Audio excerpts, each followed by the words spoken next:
Story 10. Delivering mail in the suburbs had always been a routine job. Each day I walked my route through the quiet streets where the lawns were always freshly mowed and the houses looked pristine. It was the kind of neighborhood where everyone knew each other, where kids played in the streets without a worry in the world.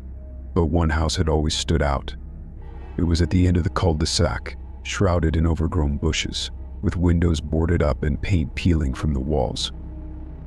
It had been abandoned for years, a relic of a time when the neighborhood had seen better days. No one talked about the house. It was like a ghost among the immaculate homes. Neighbors avoided it, kids steered clear, and even pets seemed to sense something was off. I always glanced at it when I passed by, feeling a chill run down my spine every time. But nothing prepared me for what I discovered on that sunny afternoon.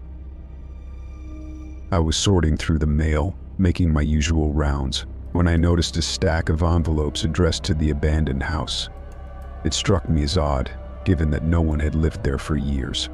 The postmark dates were recent, within the past few weeks, and the return address was local. But what caught my eye was the handwriting. It was eerily familiar, the kind of cursive style that seemed to belong to another era.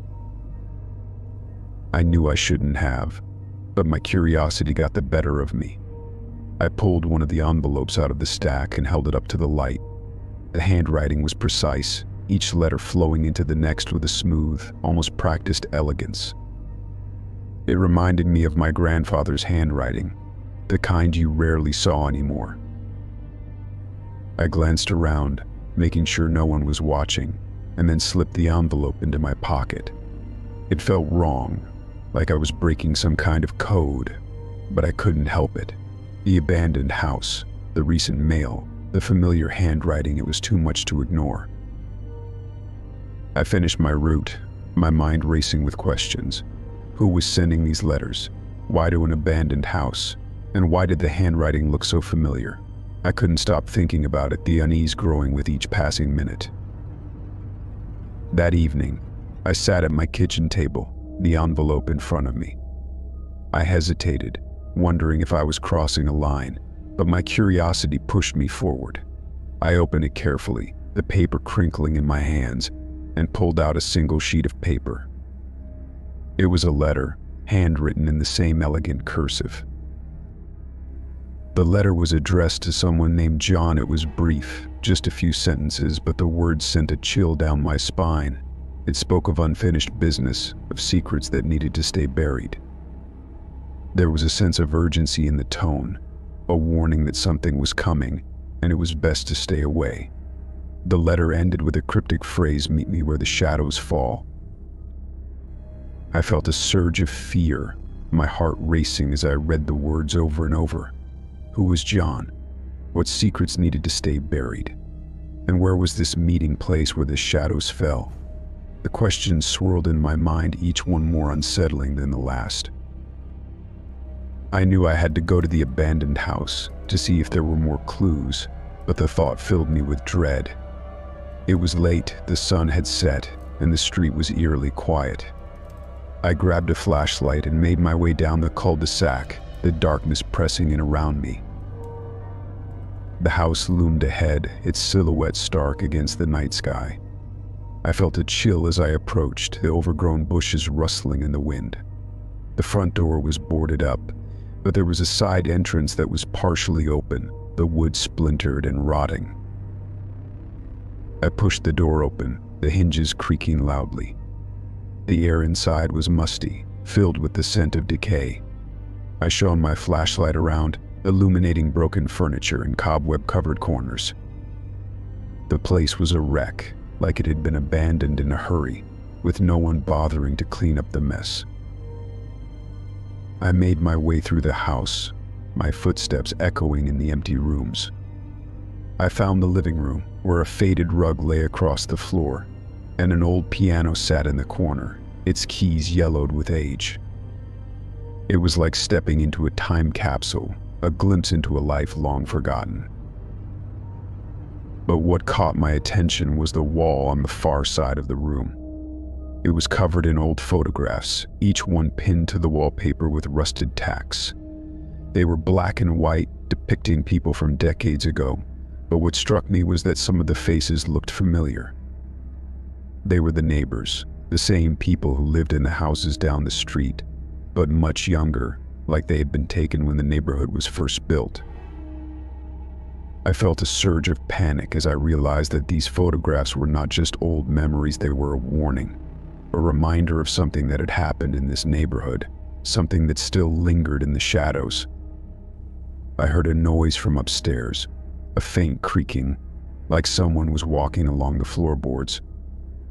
My heart raced as I backed away, my flashlight trembling in my hand. I knew I had to leave, to get out of this place before I was caught. I turned and ran, the darkness swallowing me as I sprinted back through the broken door and into the night. The street was empty, the only sound the distant rustling of leaves in the wind. As I reached my house, I heard the faint sound of a piano playing, a haunting melody that seemed to come from the abandoned house. It echoed through the night, a reminder that some secrets should stay buried, but some places were best left alone. I never returned to the abandoned house, never spoke of what I had found, but I knew one thing for sure: the quiet suburban neighborhood wasn't as safe as it seemed, and the past had a way of coming back to haunt you.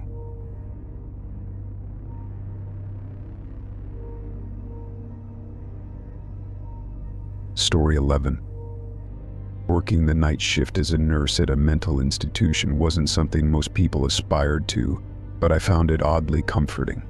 The quiet corridors, the dim lighting, the occasional murmur from a patient in their sleep, it all had a rhythm to it. I knew my rounds, knew which patients needed extra care, and which ones would wander the halls if left unchecked. But one night, everything changed, and I've never been able to forget it. It was a slow night. The rain was tapping against the windows, casting a gentle, almost hypnotic rhythm. I was on my way to check the common room, a large space with old couches and a dusty TV that nobody ever used. Most nights it was just a place to store wheelchairs and other equipment. But when I walked in, I stopped in my tracks. There was a man sitting on one of the couches, his back to me, his gaze fixed on the blank television screen. At first, I thought it was one of the new patients. Sometimes they wandered when they couldn't sleep, but something about his posture made me uneasy. He was sitting perfectly still, his shoulders squared, his hands resting on his knees. It was like he was waiting for something. I approached him slowly, my footsteps barely making a sound on the linoleum floor. As I got closer, I recognized him. It was Mr. Barnes, a patient who had been discharged years ago. He'd had a long history of mental illness, but he'd shown remarkable improvement and was deemed fit to leave the institution. Yet there he was, in his usual spot, staring at the blank screen. I felt a chill run down my spine. This couldn't be right. I checked the security logs, flipping through the papers on the desk in the corner of the room. There was no record of Mr. Barnes being readmitted, no mention of him even visiting the institution. It was as if he had appeared out of nowhere. I turned back to him, my voice gentle but firm. "Mr. Barnes, what are you doing here?" He didn't respond, didn't even acknowledge my presence. He just kept staring at the television, his eyes unblinking. I felt a surge of panic, wondering if he was in some kind of trance, but when I reached out to touch his shoulder, he flinched, his whole body tensing. "It's okay," I said, trying to soothe him. "You're not supposed to be here. Let's get you back to your room." He turned to look at me, and his eyes were filled with fear. "They're coming," he whispered, his voice barely audible. "They never really left. They're watching us." I felt a shiver run down my spine. His words were so quiet, yet they seemed to echo through the room. I tried to reassure him, telling him that nobody was coming, but he just shook his head, his gaze returning to the television. I knew I had to get him out of there, but I was hesitant to use force. I called for backup, radioing the security guard on duty. When he arrived, I explained the situation, showing him the security logs that proved Mr. Barnes shouldn't be here. The guard was just as baffled as I was, but he didn't hesitate to escort Mr. Barnes out of the common room. As we were leading him back to his room, he started to mutter to himself, his words incoherent but filled with anxiety. He kept glancing over his shoulder, as if expecting to see someone following us. I felt a sense of dread, wondering what he had seen, what had brought him back to the institution after all these years. We got him back to his room and made sure he was comfortable. I called the head nurse, explaining the situation, and she promised to look into it in the morning. But I couldn't shake the feeling that something was wrong, that there was more to this than a simple mix-up. The rest of the night was uneventful, but I kept thinking about Mr. Barnes, about the fear in his eyes and his whispered words about them coming back. I went over the security logs again, searching for any clue, but there was nothing. It was as if he had never existed, as if he had been erased from the institution's records. The next day I came in early, eager to hear what the head nurse had found.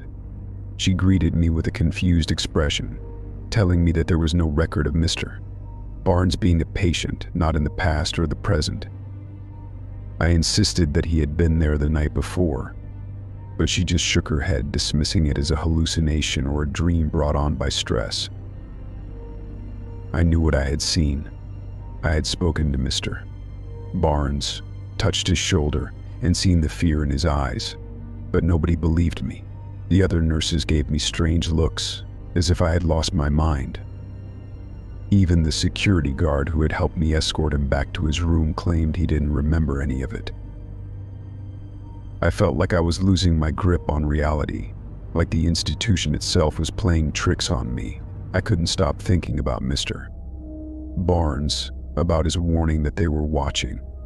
I started to see shadows moving in the corners of my vision, hear faint whispers in the empty hallways. It was as if the institution had come alive, its walls breathing with hidden secrets. I quit my job soon after, unable to handle the growing sense of unease. The night shift at the mental institution had become a nightmare, a place where reality and delusion blurred into one. I never went back, never spoke of what I had experienced, but I knew one thing for sure: something was watching. Something that didn't belong in this world, and it was waiting for the right moment to make its presence known. Story 12. Camping in remote areas had always been my escape from the chaos of city life. The solitude, the vastness of nature, the sense of being truly alone, it was what I craved. On this particular trip, I had ventured deep into the wilderness, far from any trails or campsites. It was just me, my tent, and the stars above. The first night was peaceful, the crackling of my campfire mingling with the distant sounds of nocturnal creatures. But everything changed when the screams started. It was late, well past midnight, and I was lying in my sleeping bag, listening to the wind rustling through the trees. The air was cool, and the sky was clear, with a brilliant display of stars overhead. I was just starting to drift off to sleep when I heard at a distance scream, faint but distinct. It was the kind of scream that made your blood run cold, filled with fear and pain. I sat up, my heart racing, straining to hear if it would happen again. At first there was nothing but the wind, a gentle breeze that seemed to carry whispers through the trees. But then it came again, another scream, louder this time, echoing through the forest. I grabbed my flashlight and unzipped my tent, stepping out into the darkness. The sound was coming from somewhere in the distance, but I couldn't tell from which direction. I knew I shouldn't investigate, not in the middle of the night, not alone, but curiosity got the better of me. I followed the sound, my flashlight beam cutting through the darkness. The screams grew louder, more frantic, but they seemed to be coming from everywhere at once, bouncing off the trees and reverberating through the forest. It was disorienting, and I felt a surge of fear, wondering what could be causing such terror. After what felt like hours, the screams finally stopped, replaced by an eerie silence. I was deep in the forest, far from my campsite, and the darkness felt oppressive, pressing in on all sides. I decided to head back, to wait until morning to investigate further. The walk back to my tent was nerve-wracking, every shadow a potential threat, every rustle of leaves a warning of danger. The next morning I woke with a sense of unease, the memory of the screams still fresh in my mind. I decided to explore the area, hoping to find some clue as to what had happened. I walked through the forest, following the path I had taken the night before, until I came across a small clearing. In the center of the clearing was a circle of stones, with a charred fire pit at its center. It looked like someone had been camping there recently, but there was no sign of anyone around. I examined the fire pit, noting that the ashes were still warm. Whoever had been here had left in a hurry, leaving behind only the remnants of their campfire. I searched the area, looking for any other clues, but there was nothing, no footprints, no discarded items, nothing to indicate who had been here or why. The rest of the day passed without incident, but the sense of unease lingered. As night fell, I returned to my campsite, lighting my own fire and hoping for a quiet evening. But just as I was settling in, the screams started again. This time, they were closer, louder, as if they were coming from just beyond the edge of the clearing. I grabbed my flashlight and shined it into the darkness, but I saw nothing, just the shifting shadows of the trees. I knew I had to leave, to get out of this remote area and find help. I packed up my gear, my hands trembling with fear, and started back down the trail that led to the nearest town. The screams continued, growing more frantic, more desperate, but I kept my pace steady, my eyes fixed on the path ahead. As I walked, I couldn't shake the feeling that I was being watched. The forest seemed to come alive, the rustling of leaves and the creaking of branches blending with the distant screams. I quickened my pace, my heart racing, every instinct telling me to run. By the time I reached the town, the screams had stopped, replaced by the normal sounds of civilization. I reported what I had heard to the local authorities, but they dismissed it as the cries of coyotes or other wildlife. They assured me that the forest was safe, that there was nothing to worry about. But I knew what I had heard, and I couldn't shake the feeling that something was out there, something that didn't belong. I never returned to that remote area, never ventured so deep into the wilderness again. The memory of the screams, the circle of stones with its charred fire pit, and the eerie sense of being watched, it was too much to bear. The forest held its secrets, and I had stumbled upon something that was better left undisturbed.